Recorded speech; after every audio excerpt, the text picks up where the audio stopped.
We are back at the recycled garage. The concrete base is finally dry so we can finish off the garage build.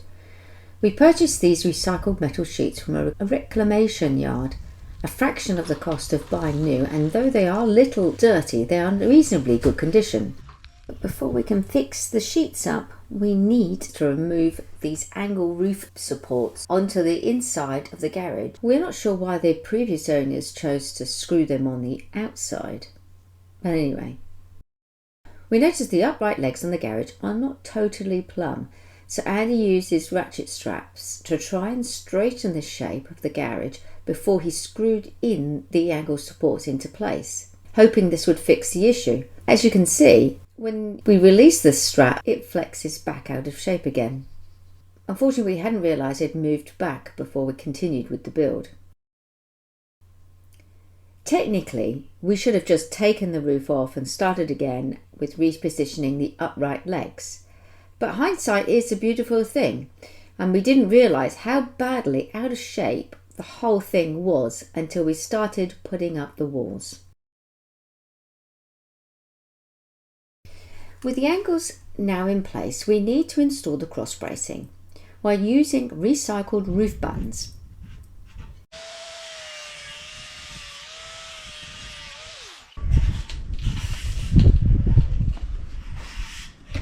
That's going to go there now with a 40mm overhang.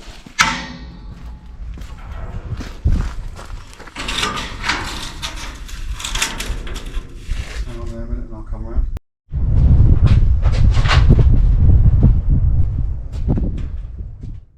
Unfortunately, it turned out to be ridiculously windy that day. The kind of wind that makes your microphone sound like it's been attacked by a jet engine. And because of that, the audio from the camera didn't exactly come out very well. So there's not much talking to camera. Instead, I'll be doing my best to patch things together with a bit of voice over me. Honestly though, that's probably for the best. She provides a far better spoken commentary than the guys in the video. I'm at full extent now, can't go any higher.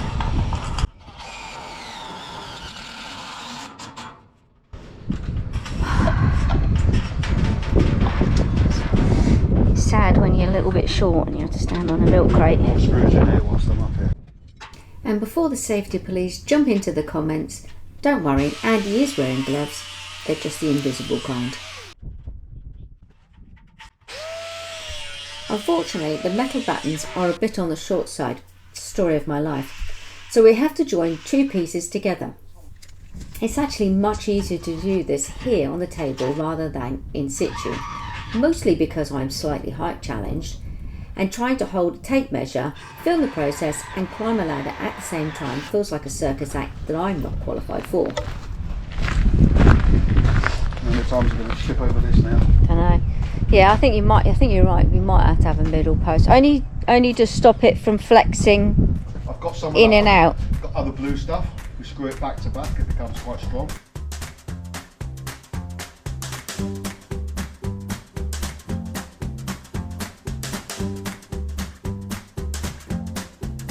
So we screwed two pieces of C-section together to create one upright post. The metal isn't really there to hold the building up heroically. It's mainly to stop the buttons from flexing and waving around in the wind like they're trying to flag down a taxi. Even though the post will be screwed to both the roof and the floor, it's not load-bearing. Although to be fair, the metal is probably strong enough if it ever wanted a promotion. With the plumb line in place and nice and taut, we can screw the two C-sections into position so they line up neatly with the two corner upright posts.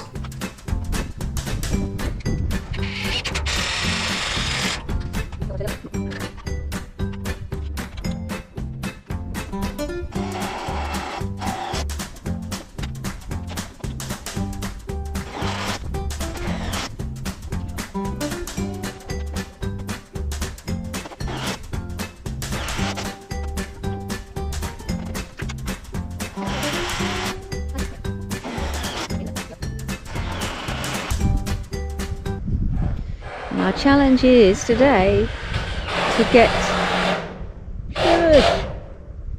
Our challenge today is to finish the outside, or at least one side of the outside, the back, before it rains. It is due to rain at 4 o'clock and those clouds are looming in.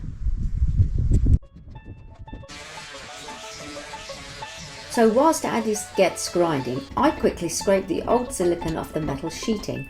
We'll probably fill in the holes later, assuming we remember where they all are.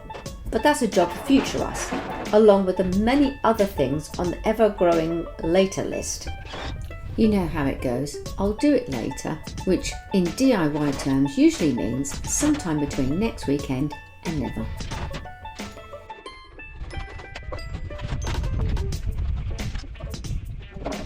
We cut the metal sheets to size, making sure they match the angle of the roof, because the roof is already wonky enough without our help. Measure twice, cut once, or in our case, measure twice and hope for the best.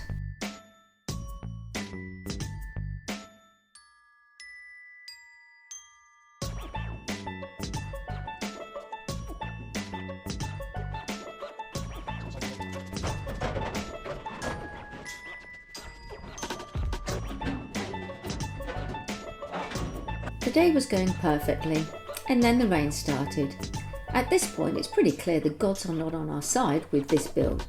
Luckily, we're British, so being rained on is basically part of our cultural heritage and just standard working conditions. It's a great view from up here, but those thunderclouds are rolling in pretty quick, so unfortunately there's no time for sightseeing, or this turns into a very different kind of video.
With the back now done, we can start on the sides, but the space between the garage and the container, along with the uneven ground, makes it even more trickier. It was around this moment in the build when we realised the garage is, let's say, artistically out of square, and that clever little fix we came up with earlier worked for approximately 5 seconds. Unperturbed by this minor structural betrayal, we simply come up with another fix. In the spirit of recycling, or upcycling if we're being fancy, depending on how generous you're feeling, we reuse the sleevers from the formwork on the concrete base and rip them down into wedges and use them to tame the garage's somewhat questionable quirky shape. With the wedges in place, the full extent of the garage's creative geometry becomes clear.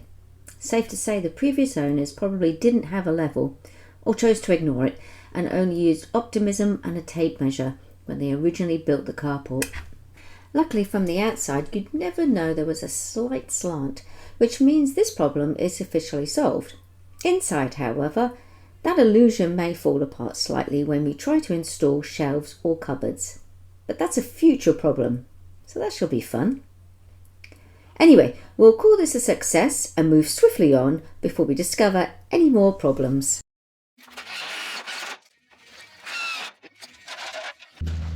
So this is a salvage window, and we want to set on this frame, but it needs to be proud by 25mm so that we can put the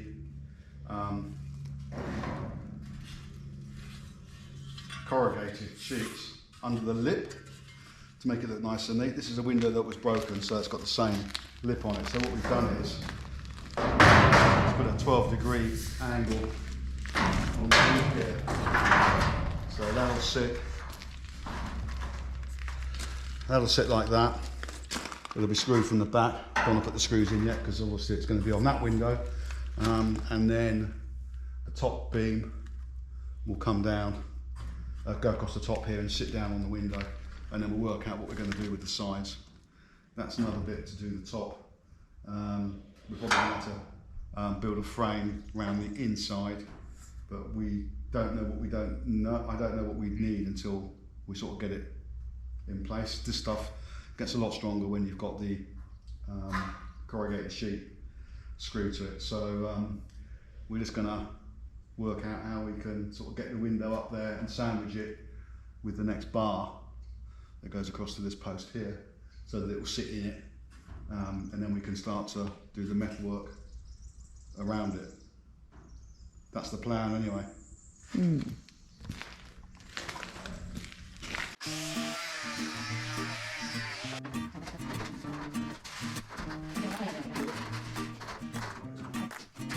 Whilst I hold the window in place, Andy slides a batten along the bottom to keep the frame steady before adjusting the height of the top support, carefully making sure it's level, because eyeballing it is only acceptable in abstract art or when you're following the previous owner's questionable example.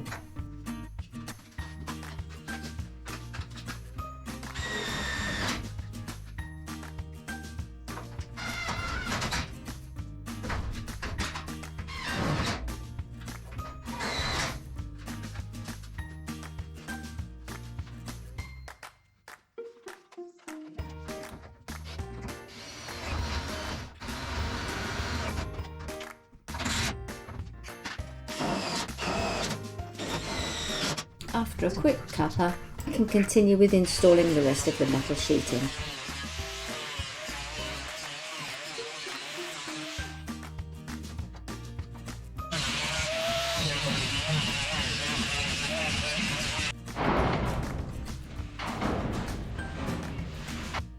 So while I hold the metal sheet in place, Andy carefully draws around the window, hopefully in the right spot, because guessing the hole later would be, let's just say, a very bad idea.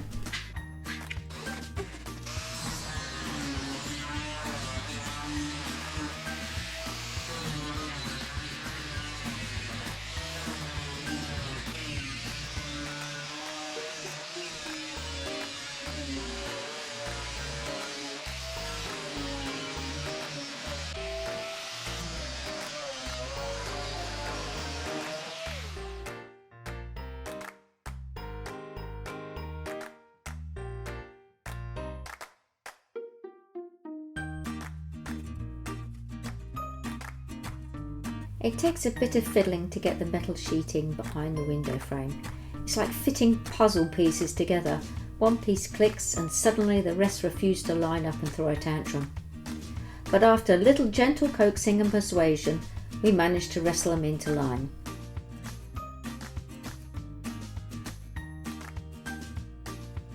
And of course, once that's done, it's time for the most important part of any project: sitting down with a cup of tea to admire the work and pretend we're finished.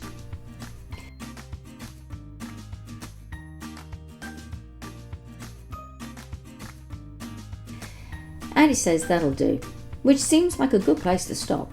Next time, future us will take on the door, plus another cup of tea and a few more jobs for future us. He's already planning the next step, which is both exciting and slightly worrying. But before we can finish the day, we need to feed Nut. So what we're feeding them is this at the moment. According to the packet, we've got to start weaning them soon, which I thought was a bit surprising. He's only 4 weeks. Alright, so we've got to fill it up to a litre.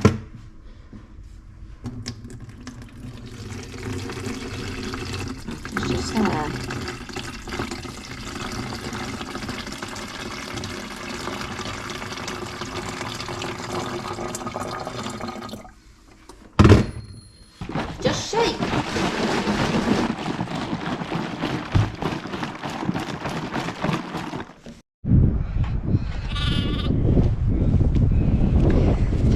know the routine. They're excited. Someone's very hungry. No, you can't go through that way. You have to walk round. Come on. Yep, this way.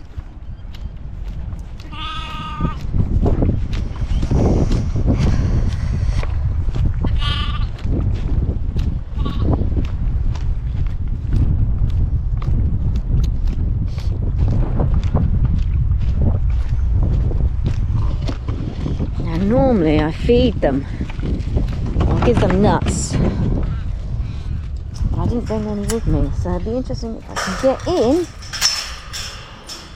without getting mobbed. Go on, in you go. I'm losing one of them.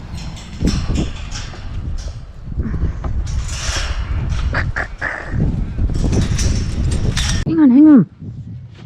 Yeah, I know. I'm a bad animal person. I haven't fed you today, have I? Come on, out the way. Where are you, little person? Alright, see if you're going to take to this bottle. He doesn't normally like this bottle.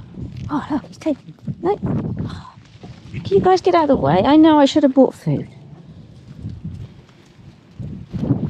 You're not interested in it.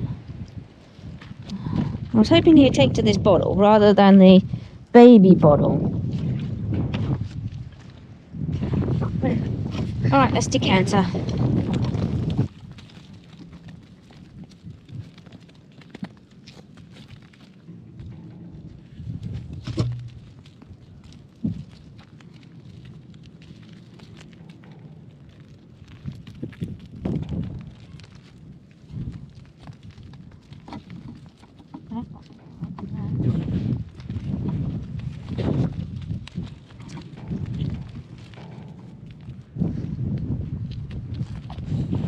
Don't eat it, please. Hey, where are you? Come here. Prefer the baby bottle, don't you? Which is a bit annoying because I'd rather him use the big bottle. And this is our second bowl we've had. The first one leaked everywhere, so we took it back to the shop and went to go and get this one.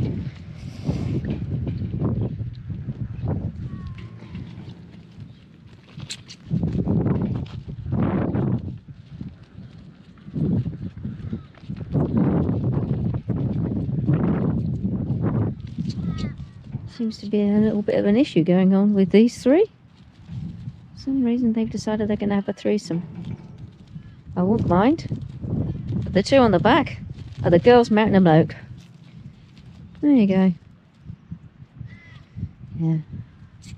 I agree, Rodney. I'd be out of it too, mate. I wouldn't be part of that one either.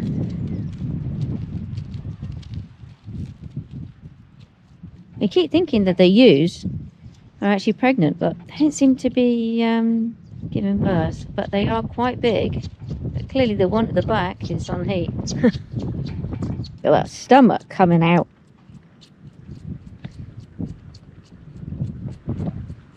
Enjoying that, aren't you, mate?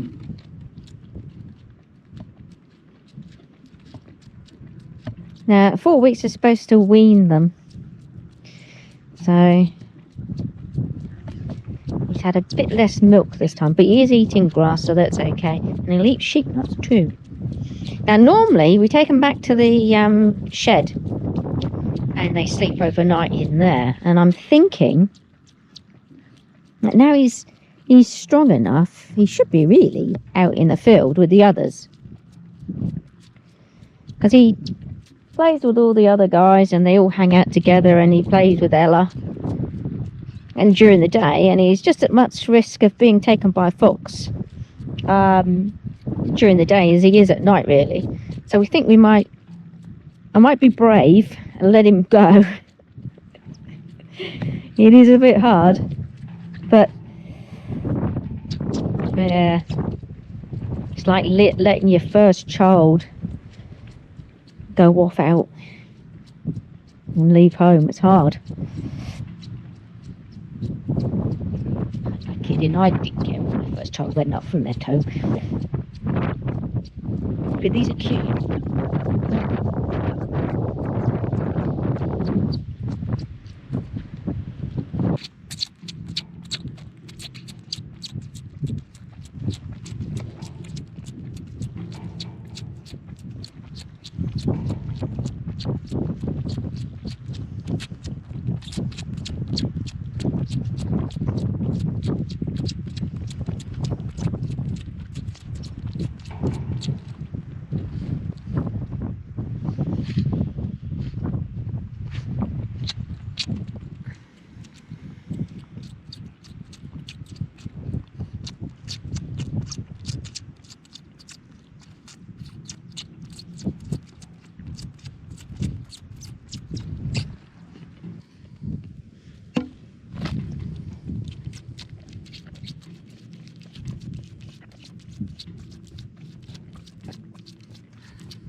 Right, let's go and take it back with the others before they run off.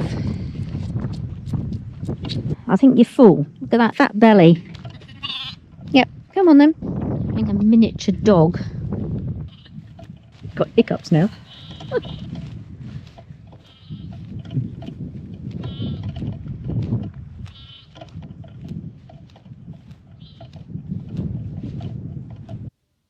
Five weeks after they were born, the weather took a turn, and a combination of wet weather, cold, and extreme winds was just too much for his little body, and he sadly passed away.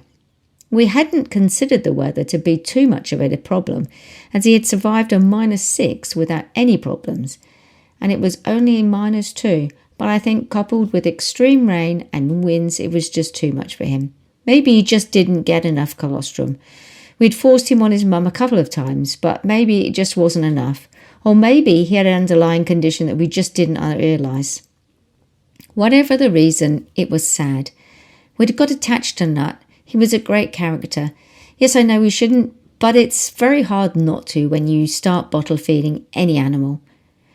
He was always the first to greet us when we got home, and would climb all over us when we entered the paddock, and would even jump on the gator for rides. I know we're not learning from our experiences about not getting attached. Maybe we're just big softies, or we really just care about our animals. You can decide. Until next time. Thanks for watching. Like, subscribe and share.